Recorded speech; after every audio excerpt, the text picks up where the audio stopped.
Hey guys, it's Brianna. So today I was listening, or today at work actually, which is awesome.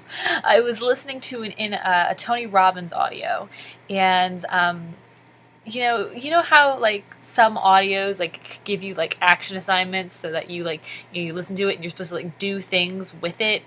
Well, I had listened to this audio a while ago, actually when I first got involved in Empower Network, and I think had I actually done the assignments in this audio, this particular audio, I would have gotten my goals significantly quicker than just listening to it and been like, that's a cool audio. Okay, moving on to the next thing. You know what I mean?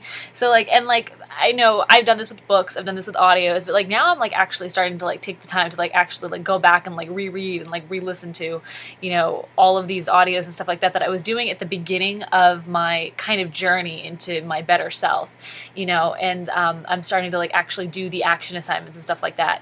Now I just want to forewarn you guys, this is probably going to be a long video, but I do want to really delve into some topics that I learned just within like, I think I spent like all afternoon working on this audio, and I was at work too, so like it was kind of like both working and then working on the audio, but I want to really delve into some of the topics, and that hour and a half audio, I think I listened to maybe like 20 minutes of it, but it took me like all afternoon because I was stopping and I was writing stuff down, and I was like pausing and playing and then replaying stuff and rewinding 30 seconds and stuff like that. So like I said, it's going to be a long video, but I want to really delve into some of these topics. And the topic that I really strongly want to go into is about beliefs. And what is a belief?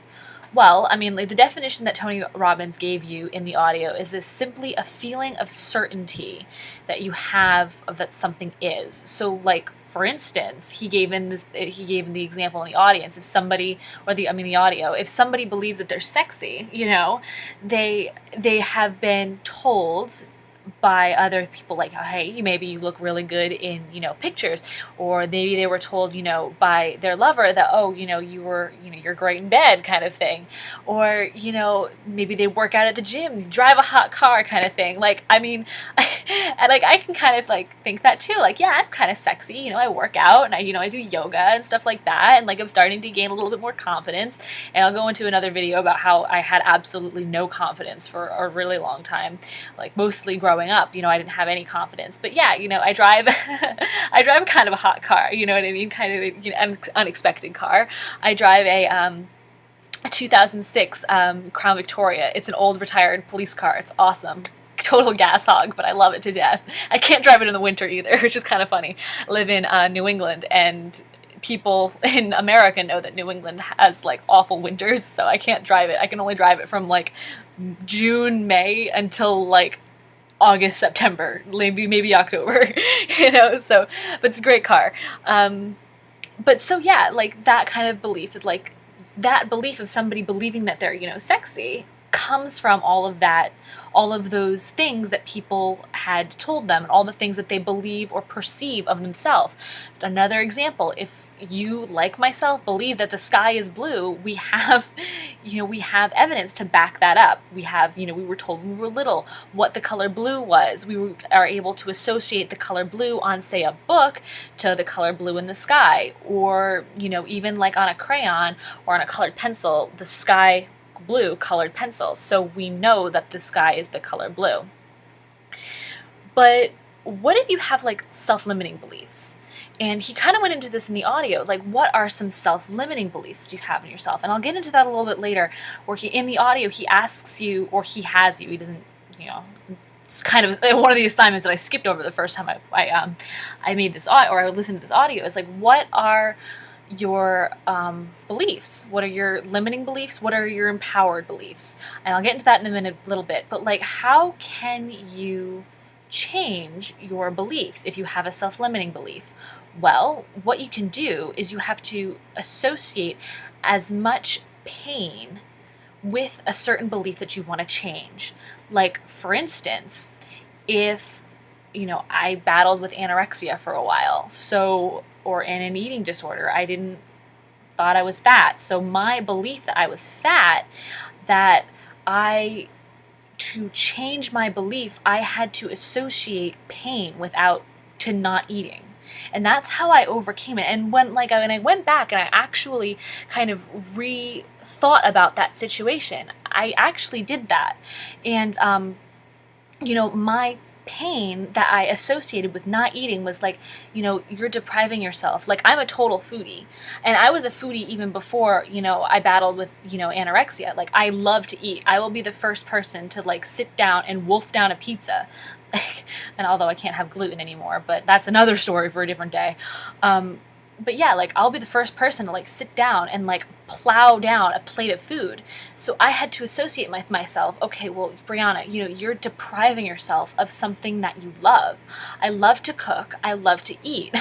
I think I love to eat more than I love to cook, So I was depriving myself of that. But I was associating the pleasure of being thin with not eating. So I had to change my belief system.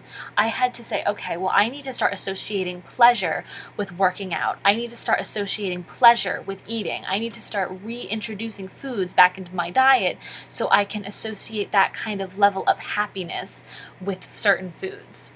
And that's something that you could do. If there's something in your life that you feel you believe it and you don't want to believe it, try associating pleasure with that belief.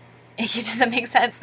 So like I said, back to, my thing about, not eating, I started associating pleasure of like, hey, this feels good and it tastes good, and not to like overindulge, but to just say, okay, yes, I do want this. My body needs this. I'm starting to see color in my face again. I no longer look gray. I no longer look sickly. You know what I mean? I started liking my body afterwards. So that's something that you could do. You could also create doubt to old beliefs. So for instance, one of the things that I used to believe, and I'm sure everybody has, or I hope everybody has, and I'm not just saying this, my shirt looks really black. I'm actually wearing a purple shirt and a black scarf. I don't know, you can't really see that. I just look down at the camera, I'm like, wow, my shirt looks really black. So, creating doubt.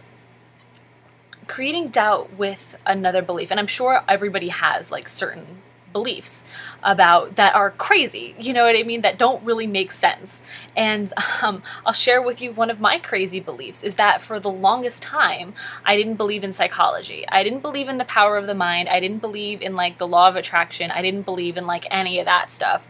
And I just was completely against it. And I didn't really know why at the time. I didn't really understand why I was so completely against anything to do with psychology. And again, I looked back on that situation, and it was after I started listening to this audio and started really doing the assignments. I went back and I looked at my life from when I stopped believing in psychology, and then when I started believing in psychology again. And there was a time in my life where my cup was really full. I was going through a lot of, I was battling anorexia at that point.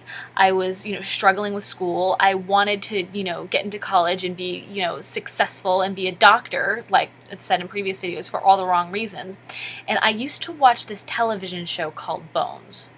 Now, I love that show. When I wasn't thinking about being a doctor, I wanted to follow in the main character's footsteps. The main character's footsteps was a forensic anthropologist, and I just loved that stuff. I thought that was the coolest thing ever, and I thought that she was so cool because she was so smart, and she embodied everything I wanted to be. The character's name in the movie or the TV show was Temperance Brennan, aka Bones, because she was a forensic anthropologist. And I thought, oh my god, her job is so cool. Her life is so cool. She was a forensic anthropologist. She was making loads of money.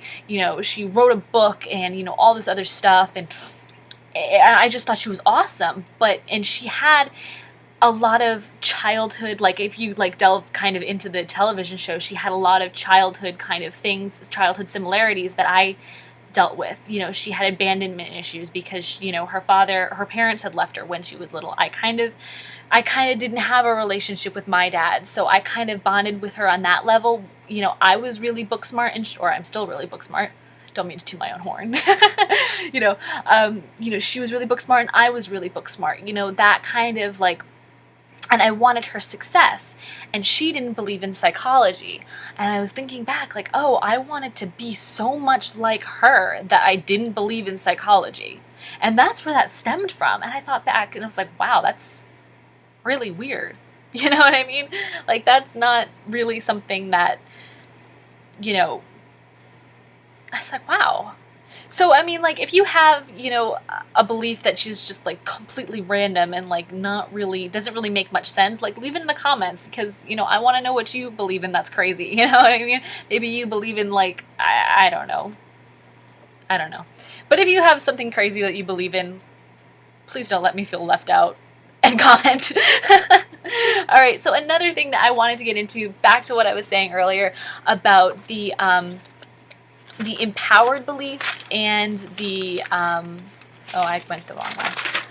The empowered beliefs and the non-empowered beliefs. So I was saying previously about the empowered beliefs and the non-empowered beliefs, and your limiting belief system, as I like to call it, better. I think that that kind of expresses more about what that negative list is. So like a negative belief system was when I was associating eating to gaining weight and being fat.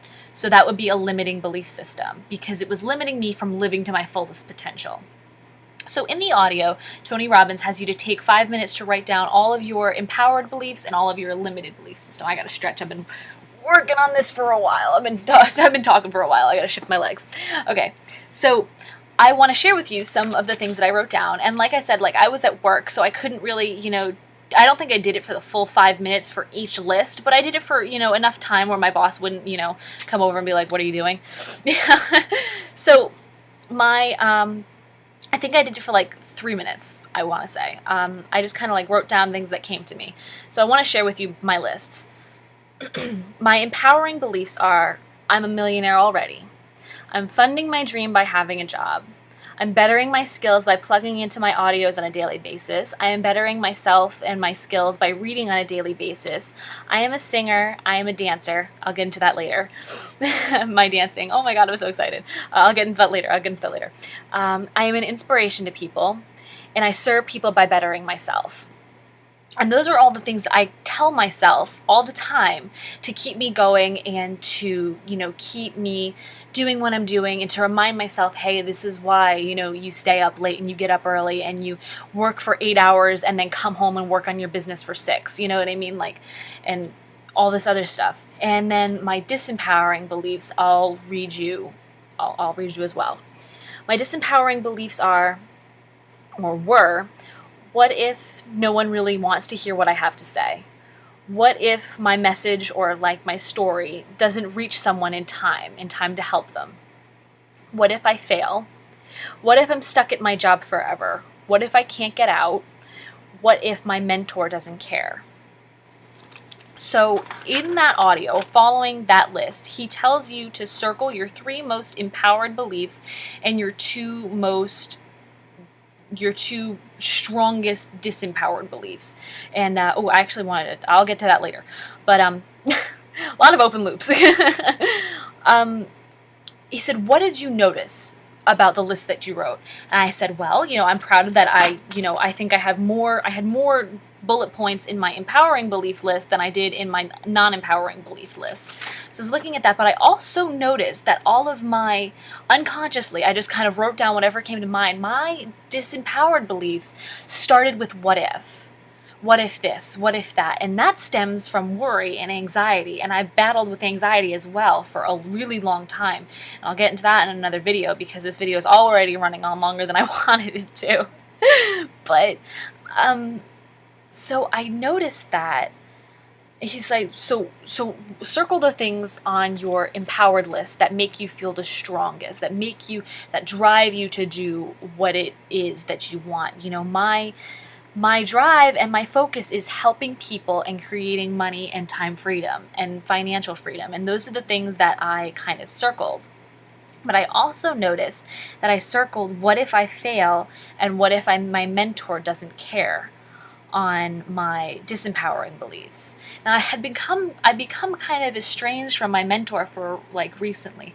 My mentor always kind of kept me going, you know, that the little bits of motivation and stuff like that. But then, you know, you have to realize if that's something that's holding you back, that whole what if I fail thing, you need to start linking pleasure to, or linking pain to you not taking action, to you not doing the things you need to do to be successful, to link pain to things that are actually, to link pain to procrastination, really, is what I'm trying to get at. And I think that's the best way to put it, to link pain to procrastination, which, like, when you procrastinate, you're putting off the things that you know you need to accomplish for pleasure in the interim, like in the short term. But really, if you procrastinate longer and you miss your deadline, you know, for say whatever reason, you will eventually have more pain in the long term, is what I'm trying to get at.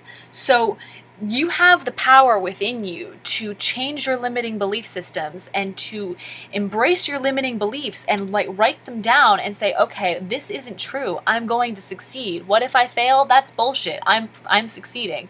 I'm succeeding now because I'm shooting this video. I'm succeeding now because I'm watching this video. I'm succeeding now because I'm taking action, and I'm succeeding now because I'm learning. I mean, maybe you learned something in this video. If you learned something in this video, great. I want you to learn more. Click the link below and enter your email address in, watch that video and learn some more. You know, I want, that's why I do what I do. I do what I do to inspire you to learn more. And so I hope you got value from this, and I hope my little ramble rant that went on way longer than I wanted to. I'm looking at the little time recording up in the upper right corner or upper left corner of my screen. I've gone on for like nearly 20 minutes. So I will let you guys go. Again, click the link below if you'd like to learn more about what I do, making money blogging, and the affiliate corporation that I'm part of. Click the link below, enter your email address in, and watch the video. And yeah, I think that's about it. If you got value from this, send me a comment or shoot me a video response and say, hey, thanks so much. I got value from this. And like and share and all that jazz. Alrighty, until next time. Bye, guys.